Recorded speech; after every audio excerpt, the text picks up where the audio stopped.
Als er één ding is dat buitenlanders haar in de 19e eeuw de egener uitzegen, dan is het wel het Frieske gouden jerryzer.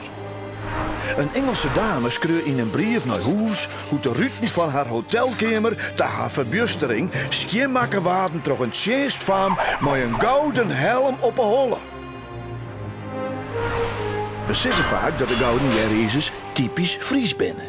Maar dat ben ze oorspronkelijk helemaal net. In jeddertien droegen ook de rikeleur van Orenloonstreken jerryzers. In uw provincie waren ze in de 19e eeuw een statussymbool van rieke boerenvrouwen. Zo groeide het jerryzer, dat in eerste een lietsgebruiksartikel weer, uit tot de compleet gouden helm van die faam die te ruten wosk. Het jerryzer record zou om 1600 hinnen overal in Nederland in de mode, onder de wat riekere lagen van de bevolking. Eerst is het net meer als een lietsijzeren boegeltje dat een moedse mooi op een holle vastzetten werken. Na 1600 groeit het uit tot een deftig sieraad en daarna wordt het van koper, zilver of goud maken. En hoe gaat dat met mode? De orenlagen van de bevolking nemen de trends oer van de elite. Krijgt ze 2020 graag klaaien naar het voorbeeld van bekende artiesten. Het jerryzer wordt later dus ook droegen terug tjenst van. En wordt een vast onderdeel van de plattelandskleding. Bij jildgebrek is het jerryzer verkeerpje. En zo wordt bij gelijks onweesfamkes een jerryzer als bruidschat maaien. Niet alleen als sieraad, maar ook als een spaarpot van mindere tijden. In de 19e eeuw wordt het jerryzer, vooral in Friesland, een statussymbool van boerinnen.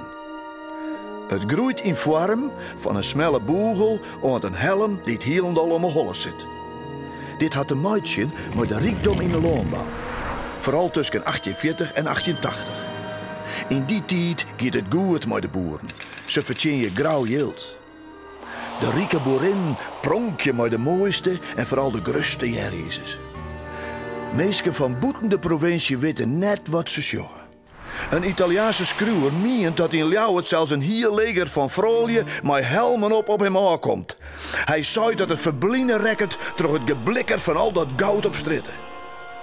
Maar stadig gewoon klaaien de boeren in Friesland haar krekt als de gewone burgers. En aan het eind van de 19e eeuw lezen ze de jerryzers onkant. Vol bleven de jerryzers een Friesk symbool. Schotsploegen dragen nog heel iets aan ding. En ook de beide koninginnen, Wilhelmina en Juliana, krijgen een jerryzer aanbeen bij haar besitters in Ljouwert. Het is wel vaker zo dat mensen haar bepaalde voorwerpen ta-eigenen als zo het alleen bij haar gebied jaren. In 1870 wordt in Ljouwert een grote historische tentoonstelling gehouden. En in het Friesk Museum wordt een complete hinderloper-stijlkamer inrichten. Hielpen had de naam van typisch Oud-Fries stadje met een eigen taal en eigen cultuur. Museumbezoekers kunnen er een prachtige kamer in.